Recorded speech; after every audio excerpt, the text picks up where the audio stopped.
Hey, welcome on in, guys. Tobin here with you, and thanks for checking out the channel. I hope everybody's doing well out there. If you guys could subscribe, that'd be great, and appreciate you stopping by. Oh, that Summer League game. Whew! I'm telling you, dude, this has been a tough summer to watch. It has been I genuinely do look forward to Summer League games. I do. This has not been a fun product to watch this year. This has not been an exciting team. And I don't know what I was really expecting today. I didn't know that Miami was, up until Ira and Anthony reported it, I think it was like an hour before tip-off, that Kel'el Ware had finished his time with Vegas. All it took was a couple double-doubles, Kel'el, and you finally got out of there, dude. That's all they wanted. But Kel'el Ware's done. No longer in Vegas, no longer playing with the Summer League team. Keshad Johnson is, but he did not play today.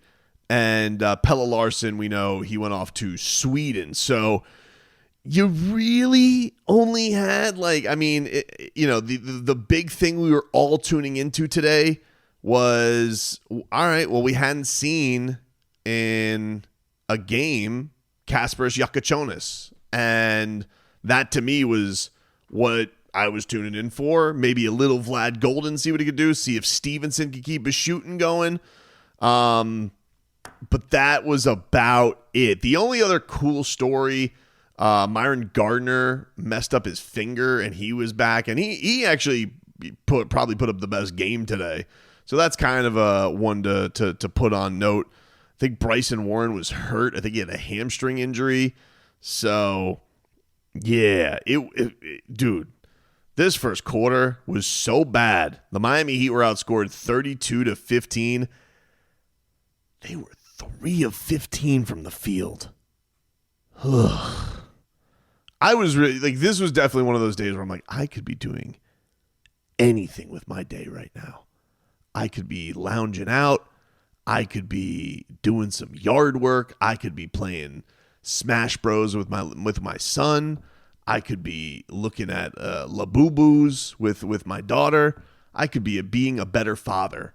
And instead I'm watching the Miami Heat go 3 for 15 in the first quarter of the Summer League. And I thought to myself, what am I doing with my life? What am I doing with my life? That's what I thought. I genuinely was having those feelings. I was like, I need to reevaluate things, because I know I'm going to do a recap on this later, which got delayed a little bit. This is up later. I did watch this game live. I had a pet emergency today. I said this in the other video that I did today, but I had a pet emergency today. My poor little Sunny Bunny, she got something in her eye. I had to take her to the doctor because the doctor was like, hey, don't mess around with eyes. So I took her. Thankfully, she's going to be okay. We got the right medicine for her. She unfortunately has to wear a cone, which nothing I feel worse for her than a dog than having to wear a cone. Like, we don't ever have to. What do you have to go to the dog? Maybe if you get like a neck something, we never have to have something embarrassing, a satellite dish put around our head so we don't scratch ourselves. But anyway, I digress. I did watch. My point is, I watched this game live and I greatly regret it. So, the first half wasn't, it was better. The Heat played better, and these quarters were actually closer, but they never made up ground. They never made a run to do anything of note in this game. The only thing is, and Jakuc ionis did not have a good first half. And not that he had like a lot of support to either, but he was 1 of 7 to start the game. He was 0 of 3 from downtown. He had a few turnovers. They were pressuring him. He was doing the thing where he'd yak up the ball and then goes in. I tell you what, Jakuc ionis is the king of Summer League. He's the king of giving up a turnover and then going and fouling the person he turned that ball over to on the fast break and it being an and one. Like it's always an and one. And it's like, all right, yeah, just let it go. Kasparas, just let it go, dude. But it's the one thing that was encouraging about it is in the second half, Jakuc ionis really turned it on, and he played a lot better. In spite of Miami being down 16 at the break, and not feeling like they had any momentum. Jakuc ionis really started to find his groove a little bit. We got to see him. I mean, listen, he does some fancy stuff at the top of the key, man. He really does. Like when he wants to put a defender on skates, and I think he really determines it. Like we've seen him really juke some guys. We've seen him have some people in some funky positions. But he typically has to make that happen first. When he gets that look of pressure, sometimes it's like deer in headlights. And to be fair, like this was not a great team around him. So unless he was going to go in there and start hitting step back threes like he did in the Viva Las Vegas game, I wasn't expecting much. But I did see a guy who looked way better in the second half of this game than he did in the first. And so that was an encouraging sign from the young fella. But it was definitely a game that had some warts. It was definitely a game that, took a little bit it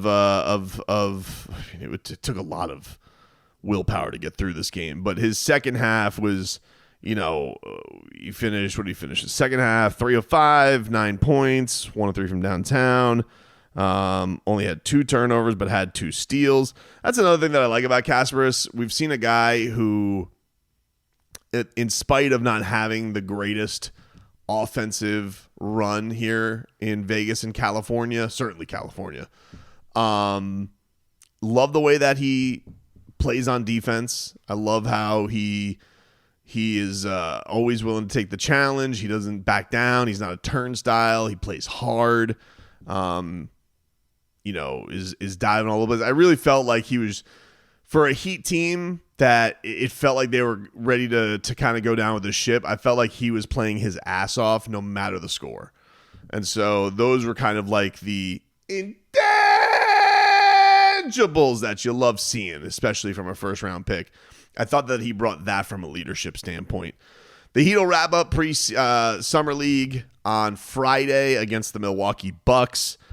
I maybe we'll see maybe if Kasparas is going to play, it's possible Coach Glass maybe wants Keshad in there just to give him a little bit of comfort, a little relief, give him somebody else to throw the ball into. Not a very impressive game for Vladislav Golden, other than a dude trucking him, and that led to some chicanery. The bigs, Ballo and Dane Danger, nobody's really kind of stood out of those pockets. I think Vlad's had he's had the most big moments, I would say.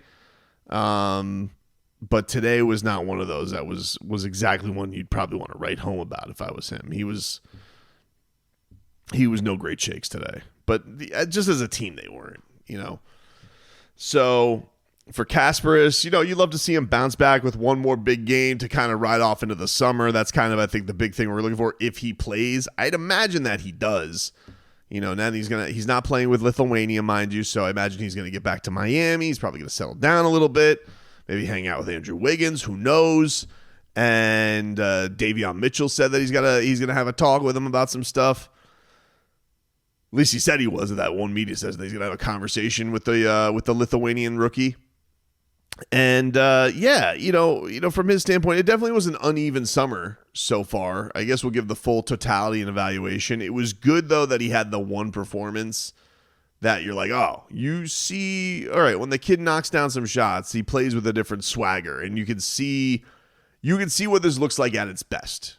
And definitely when he has that support around him. And that was, mind you, pre Kel'el Ware call out and pre, him playing his ass off. Like, he didn't really get that version of it.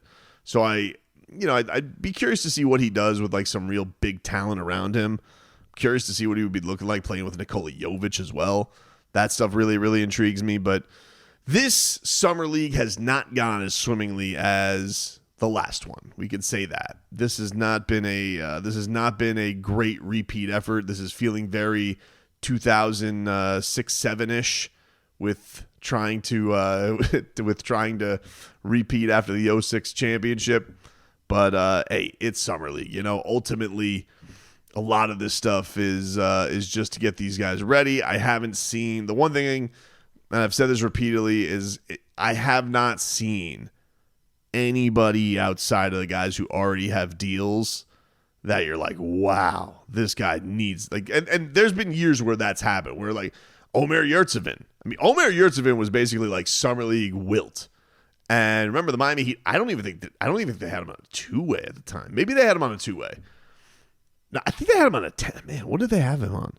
I remember there was urgency in having to sign him to a deal because he was putting up like ridiculous numbers. Let's look it up real quick. And the Heat ended up signing him to a 2-year deal, which, yeah, he never really, other than like that one little run with Lowry when Bam was hurt, you know, he never really flourished. Summer league numbers.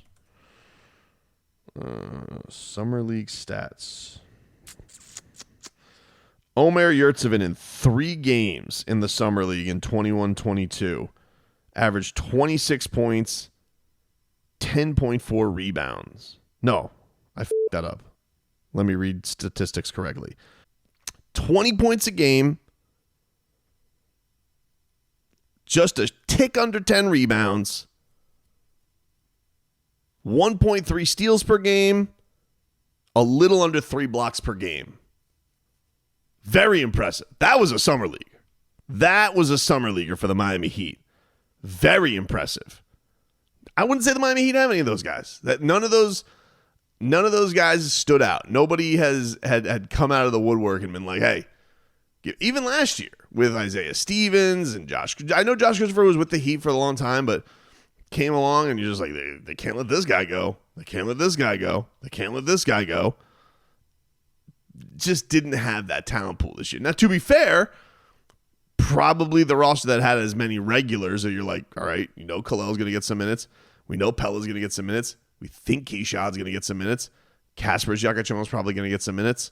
And then we'll see what happens with Vlad Golden. Seems like he's going to have a lot of time in Sioux Falls, I would guess.